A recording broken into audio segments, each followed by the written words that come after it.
सबसे पहले तो हमको ये समझना पड़ेगा कि चैलेंजेस है किससे। कुरान कहता है कि आपने कंटिन्यूअस लड़ाई करनी है जब तक के फितना खत्म ना हो जाए। नमस्कार। पोस्टमार्टम के एक और एपिसोड में आपका स्वागत है। दोस्तों, जिस प्रकार देश के अंदर जिहादी ताकतें बढ़ती जा रही हैं और इसका सीधा प्रमाण है हिंदू आस्थाओं के ऊपर चोट, हिंदू त्योहारों का बहिष्कार करना, उन्हें नुकसान पहुंचाना, उन पे पत्थरबाजी करना, ये तमाम तरह की बातें। मगर आज का हिंदू क्या इन बातों को समझ पा रहा है कि इसका मतलब क्या है? कहीं ऐसा तो नहीं कि हम बड़े आराम से अपनी आंख को मूंद करके और इन्हें छोटी मोटी घटनाएं समझते हैं, मगर आगे चलकर ये घटनाएं हमारी जिंदगी का रुख मोड़ने वाली हैं। क्यों ऐसा कर रहे हैं कट्टरपंथी? क्या मकसद है इनके पीछे उनका? इन्हीं बातों पे चर्चा करने के लिए एक्स मुस्लिम साहिल, जिन्होंने इस्लाम को छोड़ दिया, वो इस मंच पे हैं। आइए उन्हें सुनते हैं। मंच है जयपुर डायलॉग एनुअल समिट 2024। विषय है challenge to Bharat attack on Hindu Sanatan. So, ex-Muslim Sahib, so delighted to meet you today in person. Same here. हमारे भी कुछ दोस्त हैं। तो पाकिस्तान का मेरा एक दोस्त है जिसने मुझे एक बार कहा था कि विभूति विभूति झा साहब, वो बोलने का स्टाइल बड़ा अच्छा था। झा साहब, आप हिंदू लोग बड़े शरीफ हो, आप शांति के लिए कुछ भी करेंगे और उसी शांति के नाम पे हम आपकी ले लेंगे। मैं आपसे ये जानना चाहता था कि what must we do and what are we not doing? क्योंकि जैसे पहले क्या हम सुन चुके हैं कि हमें शत्रुबोध नहीं है, लेकिन आज की तारीख में हम बहुत कुछ जानते हैं ऑलरेडी। तो मैं अपनी चर्चाओं में ये कहता हूं, knowing what we know, what are we doing about it? So I would seek your opinion on that. Knowing what we know now, what do we do about it? जय हिंद, आदाब, सलाम, प्रणाम, नमस्ते, सत श्री अकाल। सबसे पहले मैं शुक्रिया अदा करना चाहूंगा संजय जी का और दी जयपुर डायलॉग टीम के सारे सदस्यों का कि उन्होंने मुझे इनवाइट किया और इस स्टेज पर अपनी बात रखने का मौका दिया। एक चीज तो ये है कि आनंद जी, पिछले साल तो आपकी और मेरी गर्दन बच गई थी, लेकिन चूंकि आप अभी फिर से मेरे साथ बैठे हैं तो मैं गारंटी नहीं दे सकता कि इसके बाद बचेगी या नहीं बचेगी। अच्छा, टॉपिक जो है वो आज का है challenges to Bharat attack on Hindus and Sanatan. अब सबसे पहले तो हमको ये समझना पड़ेगा कि चैलेंजेस है किससे, खतरा है किससे, और इसमें हिंदूज और सनातन का नाम क्यों आया है। अभी भी हमको पता नहीं है एग्जैक्टली कि खतरा किससे है, कैसे है, क्यों है और उससे निपटा कैसे जाए। तो मैं कोशिश करूंगा सारी चीजें बताने की। चूंकि शॉर्ट टाइम है तो मैं सिर्फ ओवरव्यू दूंगा। मैं लैपटॉप लेके घूमता हूं ताकि रेफरेंसेस अगर कोई मांगे तो मैं खोल के बता दूंगा। जो बोलूंगा रेफरेंसेस के साथ बोलूंगा।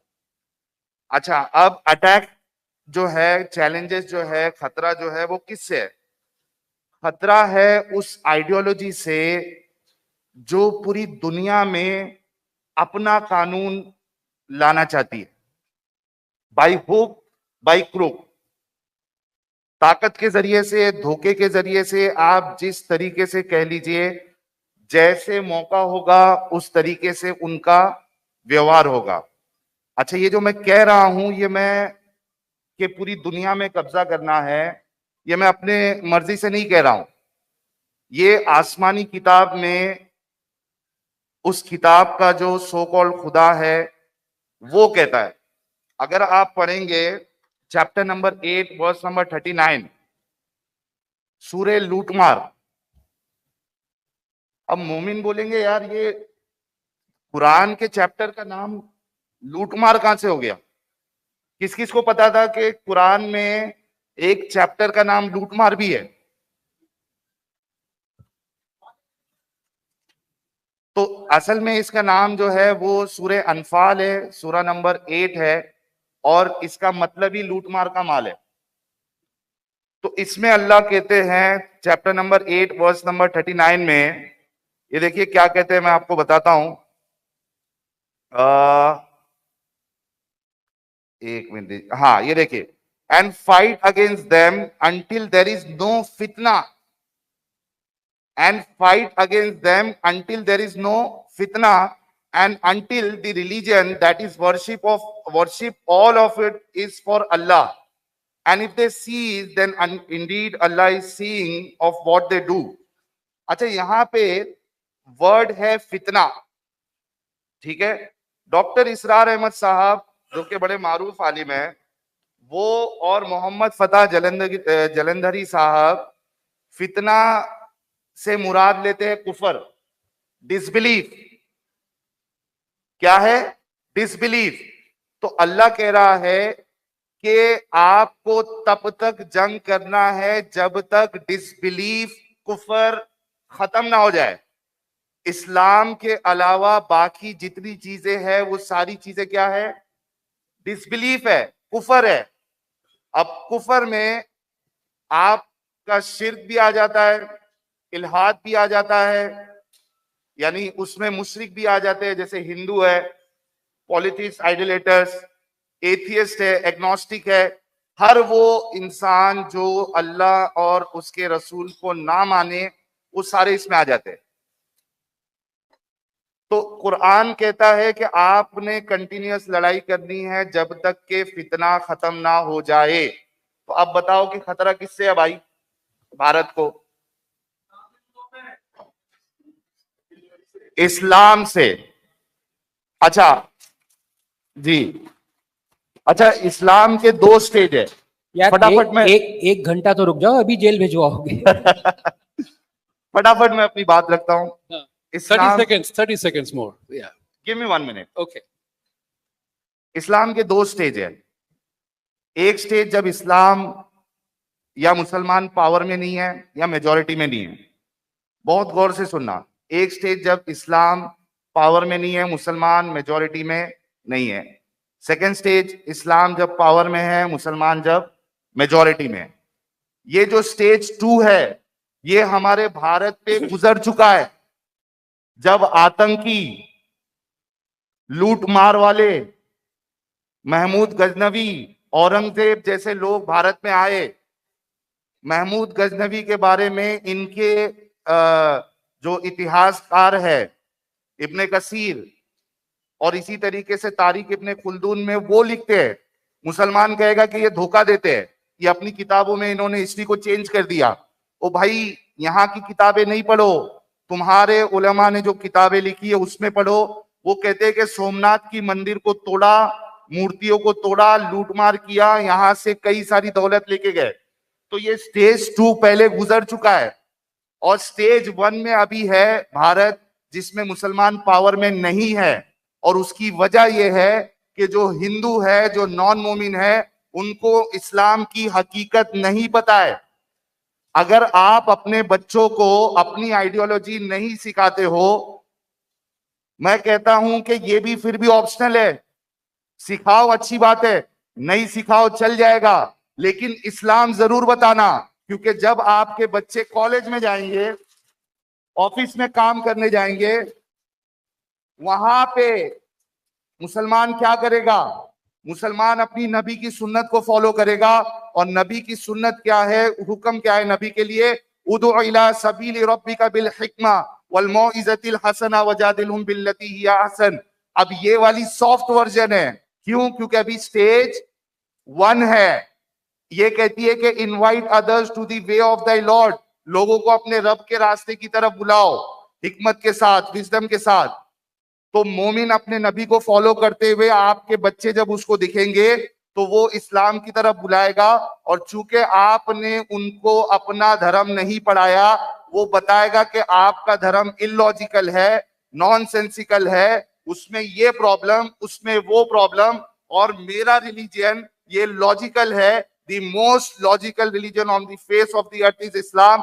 ये डॉक्टर जाकिर नालायक जैसे लोग भी इसी का सहारा लेते हुए आपके लोगों को कन्वर्ट करते हैं, कोई इसका इनकार नहीं कर सकता।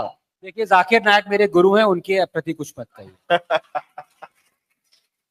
तो ये स्टेज 1 जो चल रहा है ना, अभी स्टेज 2 गुजर चुका है, स्टेज 1 चल रहा है। स्टेज 1 में अगर आप लोग नहीं सुधरे, इस्लाम को नहीं जाना, इस्लाम का पूरा खेल नंबर्स पे है। जिस दिन 33% के ऊपर चली गई पॉपुलेशन, फिर समझ जाना कि स्टेज 2 की तरफ हम बढ़ रहे हैं। जी यहां तक सुनने में नहीं आ रहा यार, मेरे कान कमजोर हो गए। बांग्लादेश, जी जी, कई सारे एग्जाम्पल्स आपको मिल जाएंगे। तो सबसे इंपॉर्टेंट मुद्दा यह है कि आपने इस्लाम की हकीकत को जानना है। इस्लाम की हकीकत को जानना ये एक वैक्सीन लेने जैसा है, वैक्सीन लेने जैसा है। वैक्सीन लगाओगे, बीमारी से बचोगे। बीमारी लगने के बाद इलाज कराओगे तो बहुत से बार बीमारी ठीक नहीं होती है। Prevention is better than cure. तो प्रिवेंशन ये है कि खुद भी इस्लाम की हकीकत को जानो और अपने घर वालों को, खास करके अपने बच्चे, अपने टीनेजर्स को, क्योंकि ये जो एज होती है ये बहुत सेंसिटिव एज होती है। यहां पे आपने अपने सारे लोगों को, हर एक घर तक इस्लाम की हकीकत को पहुंचाना है, वरना स्टेज 2 में अगर पहुंच गए तो आप मारे भी जाओगे, गुलाम भी बनाए जाओगे, आपकी औरतों को स्लेव्स भी बनाया जाएगा जैसे कि बनाया गया था। मार्केट भी लगेगी जैसे कि रसूलुल्लाह ने लगा के बेची थी। अब लोग बोलेंगे रसूलुल्लाह ने बेचा, भाई स्लेव्स को बेचा, औरतों को बेचा रसूलुल्लाह ने। फिर मुसलमान कहते हैं कि ये उस्वतुन हसना है, बेस्ट रोल मॉडल है, बेहतरीन नमूना है। बेस्ट रोल मॉडल, औरतों को बेचने वाला बेस्ट रोल मॉडल हो सकता है क्या? सवाल करता हूं मैं आप लोगों से, मैं मुसलमानों से सवाल करता हूं, जिनको बेस्ट रोल मॉडल मान रहे हो, उन्होंने औरतों को बेचा है स्लेव बनाकर। बनु कुरैजा की कैदियों को, तारीख जो है, तारीख तबरी पढ़ लीजिए, जो भी बोलूंगा हवाला देकर बोलूंगा या हवाला मौजूद होगा, मेरे चैनल पे आना, हवाला ले लेना। तो बात को मैं कंप्लीट करता हूं। कितने स्टेज है? 2। अभी कौन से स्टेज में चल रहे हैं? स्टेज 1। स्टेज 1 में नहीं सुधरे तो कहां पे पहुंचेंगे? Stage 2। Thank you, thank you very much. दोस्तों, जितनी बारीकी से एक्स मुस्लिम साहिल ने इस्लाम के बारे में समझाया, मुझे नहीं लगता इसके बाद मुझे कुछ और कहने की ज़रूरत है। अब ये निर्भर करता है उन सेकुलर हिंदुओं पे, वो इसे माने या ना माने। लेकिन एक बात सच है, शुतुरमुर्ग की तरह रेत के अंदर अपने गर्दन को गाड़ देने से ये सच्चाई नहीं ख़त्म हो जाएगी कि सामने इस्लाम नाम का खतरा मौजूद है। और इसका उदाहरण है पूरी दुनिया के अंदर 57 देश, जहाँ पे इस्लाम एक शरणार्थी बनकर पहुँचा और बाद में वो पूरा का पूरा देश इस्लामिक हो गया। और उसी सिद्धांत पे काम करते हुए हिंदुस्तान के अंदर भी वही कुचक्र रचा गया। 1947 से पहले उन्होंने एक देश लिया और आज फिर जो बचे हुए मुस्लिम थे वो अपनी आबादी के बल पे, अपनी एकजुटता के बल पे और हिंदुओं के बेवकूफ़ियों के बल पे फिर से उसी काम को करना चाहते हैं, जिसके कारण हिंदुस्तान 1947 में बंटकर 3 भागों में हो गया था। जय हिंद, जय भारत।